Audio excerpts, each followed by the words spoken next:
Halo teman-teman, kembali dengan saya lagi Felix. Masih membahas mengenai Donghua Soulen.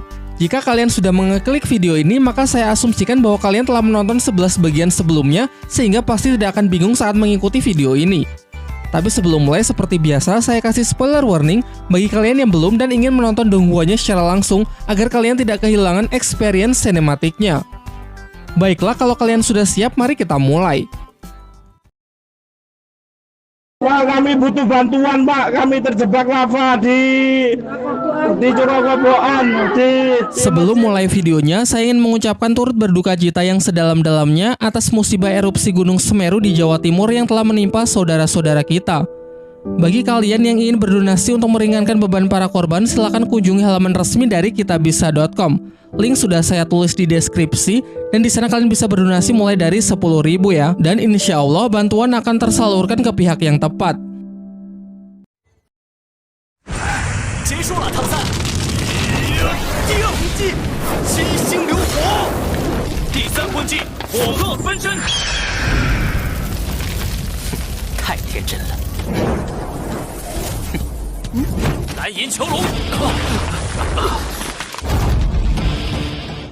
Setelah melewati pertempuran yang begitu epik, akhirnya Akademi Sri Lanka berhasil merebut kemenangan dari Akademi Chihuo, sehingga Tangsen dan kawan-kawan menjadi tim pemegang win streak atau belum pernah sekalipun kalah sepanjang babak penyisihan tahap pertama. Sementara di waktu yang bersamaan, WoW sangat kesal karena merasa harga dirinya sebagai salah satu tim elemental terkuat benar-benar diinjak-injak, terutama oleh Tangsen. Dengan penuh emosi, ia bicara kepada ketua Akademi Chen Feng yang bernama Feng Xiaotian agar tim elemen angin miliknya tersebut bisa mengalahkan Akademi Sri Lanka.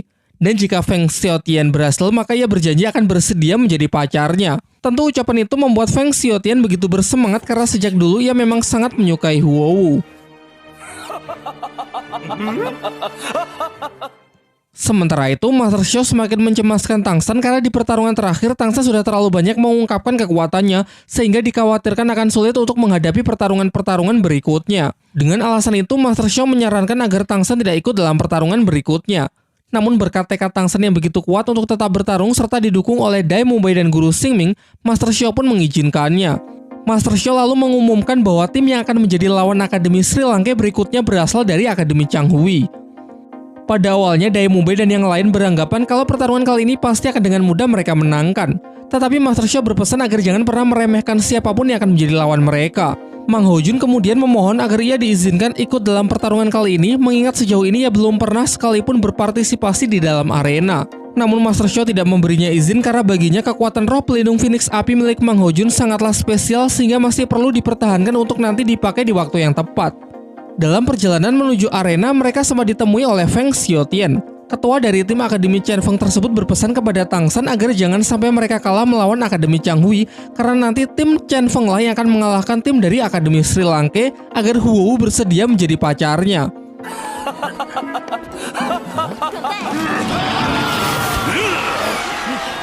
Singkat cerita, kedua tim pun mulai memasuki arena.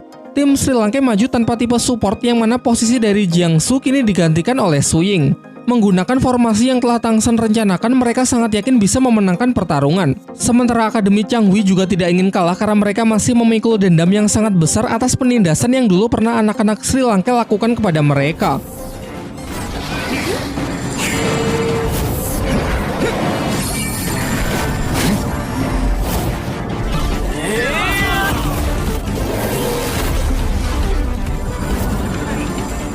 Kemudian ketua tim dari Akademi Changhui memprovokasi agar anak-anak Sri Lanka menyerangnya terlebih dahulu. Namun Tangsen tidak bertindak gegabah dan justru merapatkan formasi.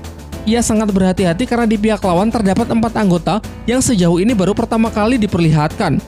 Ia menduga kalau formasi tim Akademi Changhui memang sengaja dipersiapkan hanya untuk menghadapi tim Akademi Sri Lanka, sehingga dalam situasi seperti ini haruslah ekstra hati-hati.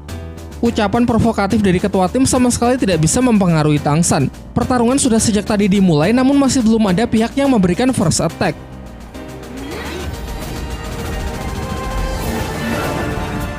Sampai akhirnya semua yang hadir digemparkan oleh teknik penyatuan kekuatan dari 7 Master Roh yang ditunjukkan oleh tim Akademi Changhui. Selama ini sudah pernah diperlihatkan penyatuan roh dari 2 orang dan 3 orang, namun jika itu 7 orang sekaligus tentu menjadi hal yang sangat luar biasa. Bahkan kabarnya di seluruh dataran Dauluo belum pernah ada yang bisa melakukannya. Setelah penyatuan selesai, tim Akademi Changhui melepaskan sejumlah asap yang mereka sebut jurus ilusi 7 Asura. Jurus ini memiliki kemampuan untuk menyerang mental lawan dengan menjebak mereka masuk ke dalam dunia ilusi. Menyaksikan hal itu, Kepala Akademi Flander berniat untuk segera menghentikan pertarungan karena jika diteruskan maka murid-muridnya bisa mati. Namun Master Xiao mencegahnya dengan mengatakan bahwa ia sangat yakin kalau Tang San masih bisa mengatasinya. Ia lalu menjelaskan bahwa sebenarnya ini bukanlah teknik penyatuan kekuatan roh pelindung yang sebenarnya, melainkan teknik yang hanya memusatkan kekuatan roh ke satu Master Roh saja. Teknik penyatuan roh pelindung dapat menciptakan kekuatan baru yang sangat kuat, sementara teknik dari anak-anak Akademi Changhui hanya menyalurkan kekuatan roh ke satu orang untuk memperkuat skillnya. Namun meskipun demikian, para murid Akademi Sri Lanka tetap kesulitan untuk bisa mengelak dari serangan ilusi tersebut. Tentu saja kecuali Tang San. Ia memiliki teknik mata iblis ungu sehingga tak ada satupun jenis ilusi yang bisa mengelabui pandangannya. Menurutnya, jika dibandingkan dengan teknik ilusi mimpi tak terbatas dari Master Xinian yang pernah ia kalahkan, teknik dari tim Akademi Changhui ini jelas masih jauh lebih lemah. Dan benar saja, ketika sang ketua tim hendak melancarkan serangannya di dalam dunia ilusi buatannya sendiri, Tang San berhasil menghentikannya. Bagaimanapun juga, ilusi hanyalah semacam kebohongan visual saja. Jika kebohongan berhasil ditembus, maka teknik itu akan berbalik menyerang penggunanya. Ketika teknik tersebut berhasil ia patahkan, Tang San kemudian menyerang teman-temannya sendiri agar pihaknya tidak terlalu disalahkan ketika para murid Akademi Changhui nanti terluka parah.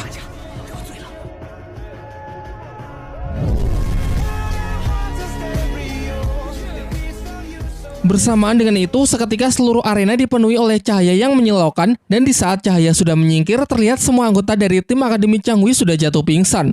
Sedangkan pihak Tang San juga terluka namun masih bisa tersadar, sehingga dengan ini Akademi Sri Lanka kembali dinyatakan sebagai pemenang. Walaupun semua yang hadir tidak tahu pasti apa yang sebenarnya sudah terjadi. Para guru dan teman-temannya segera masuk ke dalam arena untuk membantu. Tetapi sebenarnya pihak Tang San hanya berpura-pura terluka, berbeda dengan tim Akademi Changhui yang kemungkinan akan mengalami cacat mental akibat Tang San yang telah membalikan serangan ilusi mereka. Bahkan Dai Mubei pun menganggap kalau kali ini tindakan Tang San terlalu kejam. Memang ini merupakan pilihan yang sulit, karena menunjukkan belas kasihan kepada musuh justru akan bisa mencelakakan diri sendiri. Pasca pertarungan itu, Pak Kepala Akademi Flander memberitahukan bahwa kejiwaan para murid Akademi Changhui telah mendapatkan serangan yang sangat fatal. Petugas medis profesional telah memvonis kalau mereka tidak bisa menyembuhkannya, sehingga para murid tersebut akan cacat mental secara permanen. Sebagai satu-satunya orang yang masih berdiri di atas arena, Tang San akan menerima interogasi dari panitia penyelenggara turnamen atas insiden tersebut. Flander menyarankan jika nanti Tang San ditanya macam-macam, cukup dijawab tidak tahu. Karena saat pertarungan berlangsung memang tidak ada satupun saksi yang melihat dengan jelas apa yang sebenarnya telah terjadi.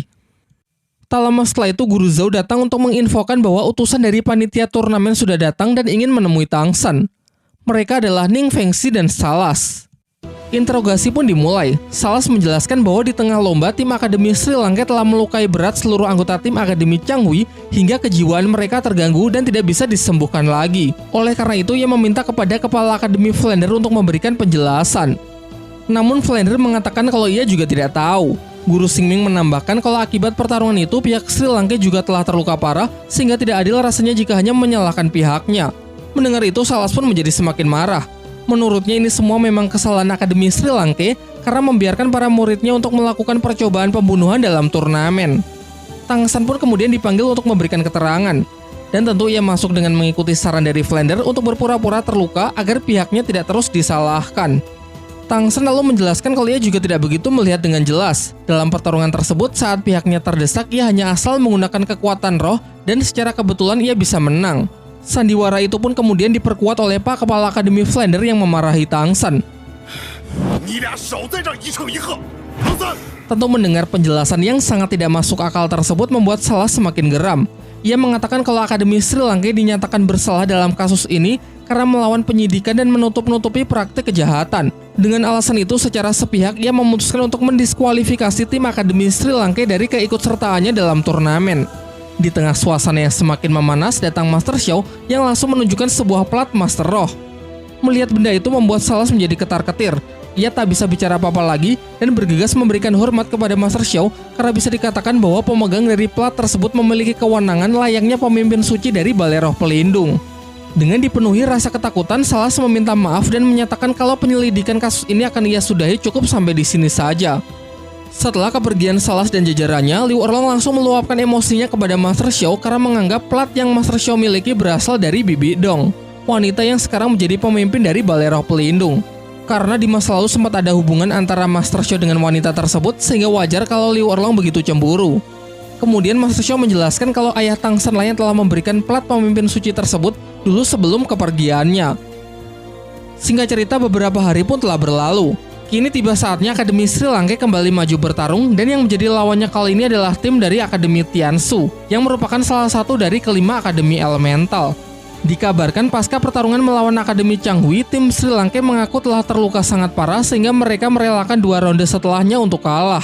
Namun tentu mereka melakukan ini agar sandiwaranya terlihat semakin meyakinkan. Ketika briefing, Master Xiao menjelaskan kalau ini adalah ronde terakhir di babak penyisihan tahap pertama. Berdasarkan hasil pertandingan selama ini, sudah ditentukan 5 nama akademi terbaik yang akan masuk ke babak selanjutnya, yaitu Akademi Chihuo, Akademi Lighting, Akademi Chen Feng, Akademi Tiansu, dan Akademi Sri Lanka. Kabarnya Akademi Tiansu adalah akademi yang hanya menerima murid perempuan saja. Semuanya adalah pemilik roh pelindung identik, yakni kekuatan untuk memanipulasi es. Di atas arena, tim ini tampil nyentrik dengan tarian pembukaan ala-ala girl band Korea.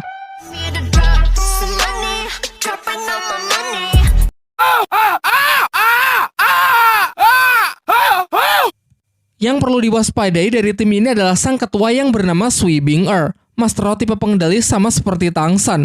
Ditakutkan kalau Tang San kali ini akan bertemu dengan lawan yang sepadan. Meskipun lawan mereka dikenal sangat kuat yang dengan mudah bisa mengalahkan Akademi Chihuo, pihak Tang San masih percaya diri dengan hanya menggunakan formasi yang sama dengan babak penyisihan ronde pertama.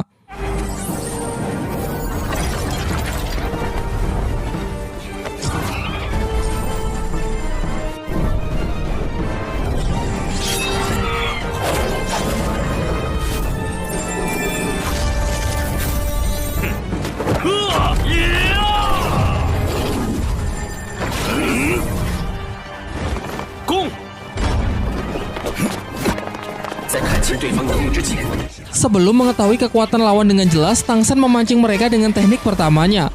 Namun Bing-er juga bertindak cepat dengan mengeluarkan skill tipe pengendalinya, yakni kurungan es yang langsung bisa menargetkan 4 anggota tim Sri Lanka sekaligus secara akurat. Ia berencana memanfaatkan tali akar Tang San untuk memperluas jangkauan serangan, sehingga dengan terpaksa Tang San harus menarik kembali tekniknya tersebut. Dengan sejumlah energi roh yang mobile lepaskan, ia berhasil keluar dari teknik kurungan es dan langsung melancarkan serangan menggunakan tembakan gelombang harimau. Serangan tersebut cukup kuat untuk menembus pertahanan dari Bing-er, sehingga memberikan waktu kepada Tang San untuk bisa meloloskan diri.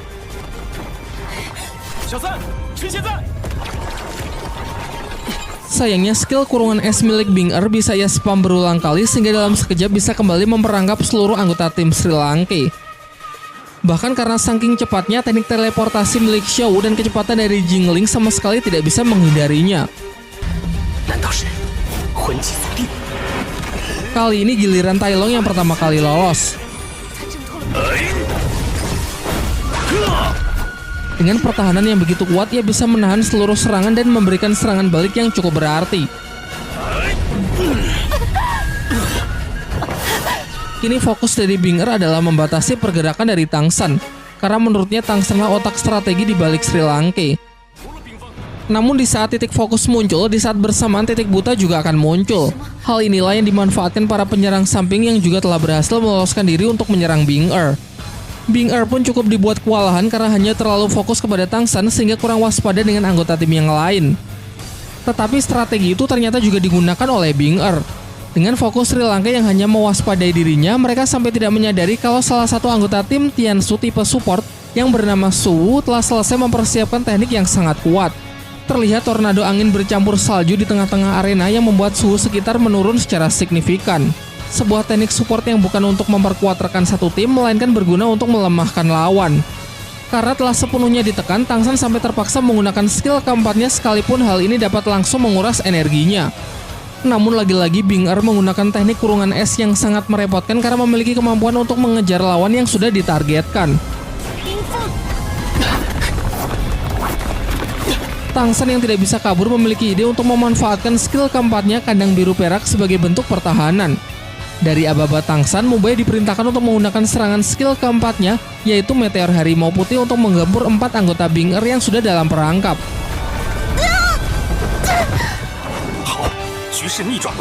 Di atas arena, hal mengejutkan kembali terjadi. Ternyata Bing Er dan Shuwu mampu menggunakan teknik penyatuan roh pelindung sama seperti Su Ying dan Dai Mubai.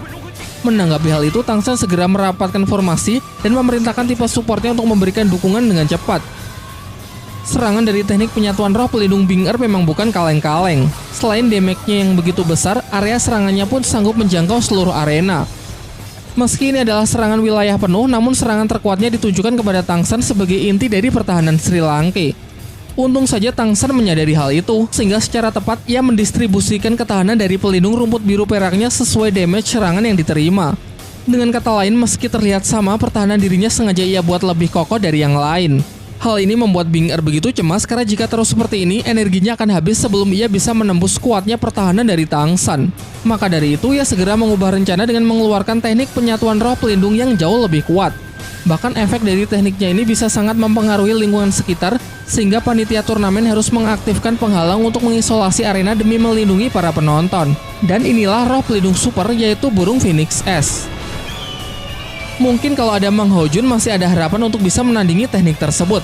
Tapi kini pihak Sri Lanka tidak memiliki kekuatan yang sama supernya untuk bisa memberikan perlawanan. Selain itu, energi roh mereka juga telah terkikis habis. Di dalam kepalanya, Tangsan pun mulai mempertimbangkan apakah ini saatnya untuk menggunakan palu Houtian di tangan kirinya. Ia lalu menyuruh semuanya pergi terlebih dahulu dan mengatakan kalau ia masih memiliki sebuah rencana. Dengan mempercayakan hasil akhir pertarungan kepada Tangsan, semuanya pun menurut untuk keluar dari arena. Sementara itu, Bing Er memperingatkan Tangsan agar segera menyerah sebelum Phoenix S lepas kendali karena teknik ini memang terlalu kuat. Dan pada akhirnya, untuk pertama kalinya dalam sepanjang turnamen, Tangsan mengeluarkan tulang rohnya yang akan ia adu dengan Phoenix S milik Bing Er.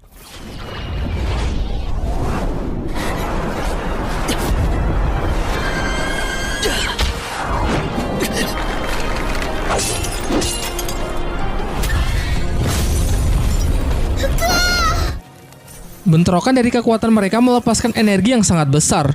Diperlihatkan pasca benturan tersebut, pecahan dari teknik Bing Er membekukan seluruh arena dan kemudian merobohkannya. Badai salju yang terbentuk membuat sebagian besar penonton tidak bisa melihat dengan jelas apa yang sebenarnya terjadi. Bing Er kemudian mengaku kalah dari Tangsan. Namun Tangsan menjelaskan alasan ia bisa bertahan dari teknik Bing Er karena tanaman obat yang pernah ia konsumsi. Oleh karena itu, ia tidak mau mengakui kemenangan karena kekuatannya tersebut tidak murni berasal dari roh pelindungnya. Bahkan ia terpaksa menggunakan tulang roh yang sebenarnya ingin ia persiapkan di final nanti. Karena kedua belah pihak sama-sama mengaku kalah, maka wasit pun mengumumkan hasil dari ronde kali ini adalah seri. Setelah melewati berbagai macam pertempuran yang sangat panjang, akhirnya babak penyisihan tahap pertama pun telah selesai. Kaisar Kerajaan Tiando mengumpulkan 5 akademi terpilih untuk memberikan mereka penghargaan sebelum melanjut ke babak penyisihan tahap kedua.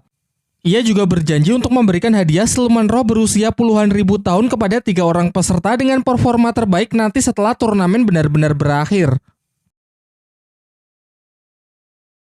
Ketika rombongan Sri Lanka dalam perjalanan kembali ke akademi, Tangsan dipanggil oleh Wowu yang masih tidak terima dengan kekalahannya.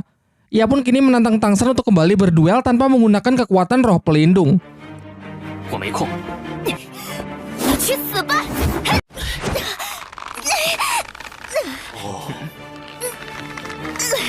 Sebelum Huou bertindak lebih jauh, Wu Suang menghentikannya dan berkata kalau Huou masih punya kesempatan untuk membalas Tangsan nanti di babak berikutnya.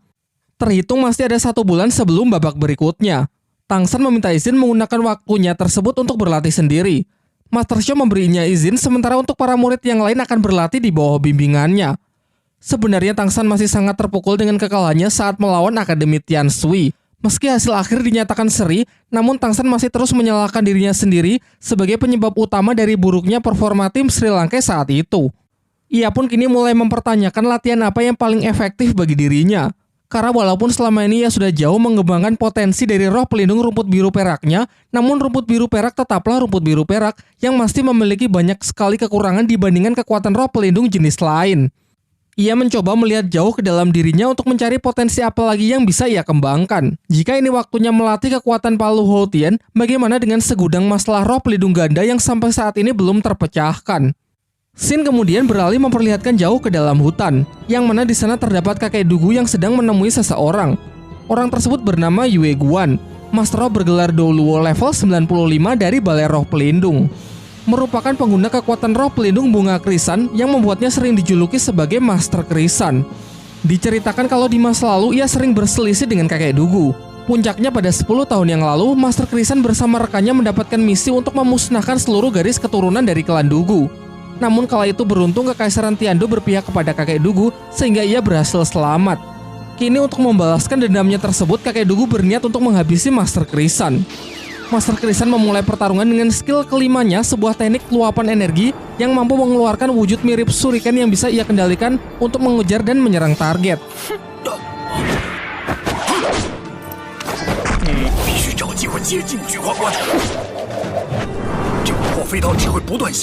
Merasa tidak akan menguntungkan jika harus bertarung jarak jauh, kakek dugu pun mencari celah untuk mendekatinya.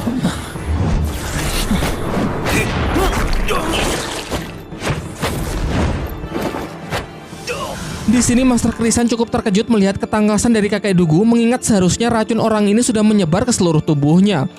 Ia belum tahu kalau berkat tangsan kini zat yang meracuni kakek dugu sudah hampir 100% menghilang.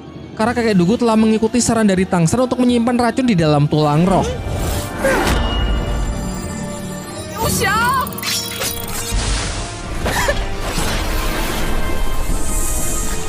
Meskipun mereka sama-sama Master Roh bergelar Douluo, namun dilihat dari level, Master Krisan lebih unggul 3 angka. Dikatakan begitu Master Roh sudah mencapai level lebih dari 90, maka perbedaan satu level saja bisa sangat berpengaruh. Hal ini terlihat saat mereka tengah mengadu kekuatan roh, kakek dugu nampak yang berada dalam posisi terdesak. Ia teringat dengan senjata rahasia pemberian dari tangsan, yaitu biji peler beracun. Lantas ia menggunakan skill tatapan Medusa untuk mengalihkan fokus dari Master Krisan, sementara di sisi lain ia sudah bersiap dengan serangan peler beracunnya.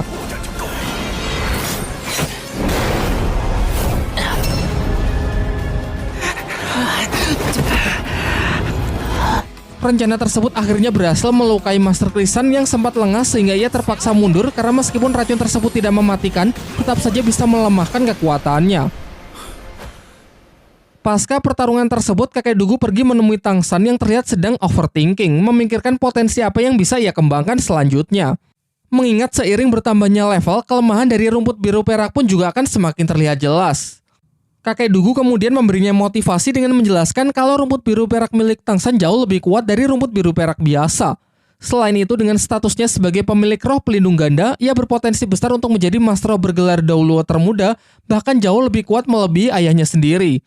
Di tempat lain, anak-anak Sri Lanka sedang berlatih. Di sana diperlihatkan Shou yang kini akhirnya telah mencapai level 40. Mengingat ia adalah satu-satunya yang tidak memakan tanaman obat dari Tangsan, sehingga wajar jika ia cukup tertinggal dengan teman-temannya yang lain. Kembali ke Tangsan dan kakek dugu, ketika hari mulai gelap, kakek dugu mengajak Tangsan berjalan-jalan sambil menceritakan pertarungan tadi melawan Master Krisan, seorang Master Roh bergelar Douluo dari Balai Roh Pelindung. Ia sangat senang karena berkat senjata rahasia peler beracun dari Tangsan, untuk pertama kalinya ia bisa mengalahkan musuhnya tersebut. Kakek dugu menjelaskan bahwa dengan menambahkan kekuatan roh pelindungnya ke dalam serangan senjata rahasia, ternyata bisa meningkatkan kekuatannya berkali-kali lipat. Dari cerita tersebut, Tangsan pun kini telah menemukan ide harus bagaimana latihan untuk dirinya selanjutnya, yaitu dengan mengkombinasikan kekuatan rumput biru perak dengan senjata rahasia. Ketika hari sudah gelap, kakek dugu mengajak Tangsan berkunjung ke wilayah kedutaan Balai Roh Pelindung yang berada di kota Tiando. Kalau dilihat-lihat, kekuatan militer di sini bahkan melebihi kekuatan militer dari kerajaan Tiando itu sendiri. Tangsan lalu menceritakan mengenai turnamen Akademi Roh Elit yang sedang akademinya ikuti. Sejauh ini ia sudah berhasil melewati babak penyisihan tahap pertama dan akan segera maju ke babak selanjutnya. Tangsan sangat optimis kalau timnya akan bisa menjadi juara pertama dalam turnamen tersebut, bahkan mengalahkan tuan rumah itu sendiri, yaitu Balai Roh Pelindung. Namun kakek dugu meragukan optimisme tersebut. Bukan bermaksud untuk meragukan kemampuan dari Tangsan dan kawan-kawan, melainkan ia tahu kalau turnamen ini hanyalah sebuah permainan yang dibuat oleh Balai Roh Pelindung. Menurutnya juara dari turnamen tersebut sudah ditentukan bahkan sebelum turnamen itu dimulai dan akan selalu begitu setiap tahunnya. Ialah tim dari Balai Roh Pelindung. Kabarnya tahun ini Balai Roh Pelindung sudah menyiapkan tim yang disebut Generasi Emas dengan kekuatan tempur yang sangat mengerikan. Terlebih lagi Balai Roh Pelindung telah menyiapkan hadiah, yaitu 3 tulang roh peninggalan leluhur mereka, Tentu hal itu tidak akan mereka lakukan jika tidak memiliki keyakinan bahwa pihaknya pasti akan menjadi juara. Tangsan kemudian masih berupaya meyakinkan kakek Dugu dengan menunjukkan cincin roh puluhan ribu tahun miliknya. Tapi tetap saja bagi kakek Dugu hal itu akan percuma. Berkas mengenai kekuatan Tangsan sekarang pasti sudah berada di tangan Balai Roh Pelindung dan mereka akan menggunakan cara apapun untuk memastikan tim Balai Roh Pelindung keluar sebagai juara, meskipun harus menggunakan cara kotor, termasuk mencari kesempatan untuk membunuh peserta lain. Karena bagi Balai Roh Pelindung, hukum dan aturan hanyalah sebuah permainan, mengingat kekuasaan mereka di dataran dahulu adalah yang terbesar. Namun tekad Tangsan yang sudah benar-benar bulat menolak untuk menyerah dan bersumpah bahwa apapun yang terjadi, ia tidak akan pernah mundur. Ketika Tangsan baru sampai di akademi, ia sudah disambut oleh Xiao yang menunjukkan kalau kemampuan bertarungnya kini sudah jauh meningkat dari sebelumnya. Di saat mereka sedang mengobrol, mereka dikejutkan dengan ledakan kekuatan roh yang berasal dari dalam hutan tempat teman-temannya berlatih. Dan benar saja, Guru Liu Erlong tanpa menunjukkan sedikit pun belas kasihan mengajar Mubai dan yang lainnya untuk melatih mereka menghadapi situasi yang sulit. Ia menyampaikan kekecewaannya kepada para murid karena jeleknya kerjasama tim yang mereka lakukan. Tepat setelah itu bersama Xiao, Tangsan datang ke lokasi. Master Xiao kemudian menjelaskan kalau Guru Liu Erlong telah melatih teman-temannya selama beberapa hari terakhir. Namun tanpa adanya perlawanan sedikit pun membuat kondisi mereka menjadi sangat menyedihkan. Kini setelah kedatangan dari Tangsan, Guru Liu Erlong berharap tim Sri Lanka bisa bertahan sedikit lebih lama ketika melawannya. Mengikuti aba-aba dari Tangsan, ketujuh monster Sri Lanka pun berpencar untuk menyiapkan serangan kejutan.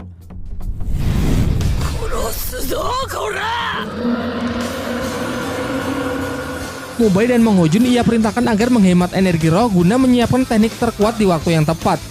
Oleh karena itu mereka berdua hanya melancarkan serangan menggunakan skill pertama dan skill keduanya saja untuk sedikit menyibukkan target. Sementara Xiao dan Su Ying akan berperan sebagai pengalih perhatian dengan serangan jarak dekat. Mengandalkan kecepatan dan kekuatan yang diperkuat oleh skill Ning Rongrong, Su Ying dan Xiao bekerja sama menyerang Guru Liu Erlong dari jarak sedekat mungkin sesuai arahan dari Tangsan.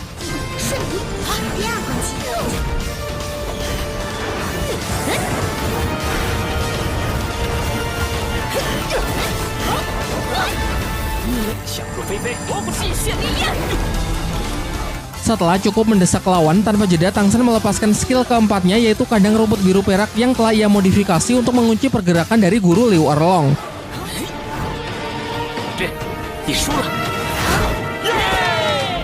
Berkat kerjasama yang sangat baik, tim Sri Lanka pun dapat mengalahkan Guru Liu Erlong.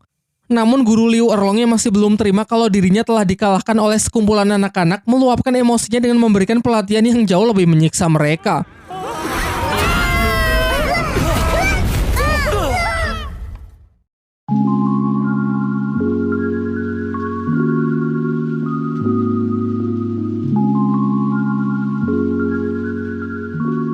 Nah, itulah tadi plot cerita Donghua Soulen di beberapa episodenya. Sekarang saatnya kita membahas detail menarik, memberikan opini serta penilaian pribadi. Mungkin sebagian besar dari kalian sepakat kalau makin kesini problematika dari Donghua Soulen menjadi semakin berat, yang mana banyak unsur politik di dalamnya. Diceritakan bahwa di seluruh dataran Douluo, Balai Roh Pelindung adalah kekaisaran yang paling berpengaruh karena memiliki kekuasaan yang begitu luasnya. Kebusukan dari Balai Roh Pelindung sendiri sudah diperlihatkan kala mereka mendesak ketua sekte Hotien, yang mana adalah ayah Tangsan, untuk menyerahkan benda pusaka paling berharga, yaitu istrinya yang merupakan siluman roh berusia ratusan ribu tahun. Namun seperti yang diceritakan dalam episode kali ini, kerahasiaan cerita itu dijaga rapat-rapat oleh pihak Balai Roh Pelindung sehingga hampir tidak ada orang yang tahu cerita lengkapnya, termasuk benda pusaka apa yang sebenarnya diperebutkan. Masih membahas mengenai Balai Roh Pelindung. Pada era ini, turnamen Akademi Roh Elit yang disebut-sebut sebagai acara yang bertujuan memperkuat hubungan antar kerajaan dan sekte yang ada sebenarnya juga cuma akal-akalan dari Balai Roh Pelindung. Tentu tujuan utamanya bukan itu, melainkan untuk terus memantau kekuatan dari para Master Roh di setiap sekte dan kerajaan agar kelak tidak ada yang menjadi ancaman bagi kekuasaan Balai Roh Pelindung itu sendiri. Pada scene ini dijelaskan oleh kakek Dugu kepada Tangsan. Bahkan jika ada seorang peserta yang terlalu OP, maka kabarnya akan dibunuh secara diam-diam oleh asasin kiriman dari Balai Roh Pelindung. Menariknya, Feng Xiaotian sepertinya menyadari hal itu. Berbeda dengan Akademi Sri Lanka yang sangat ambisius untuk menjadi juara dan mengalahkan tim dari Balai Roh Pelindung, tim Chen Feng mengungkapkan bahwa timnya tidak berharap untuk melawan Balai Roh Pelindung. Baiklah, mungkin kali ini singkat saja. Kalau kalian punya pendapat lain atau detail menarik yang saya lewatkan, silakan menulisnya di kolom komentar ya.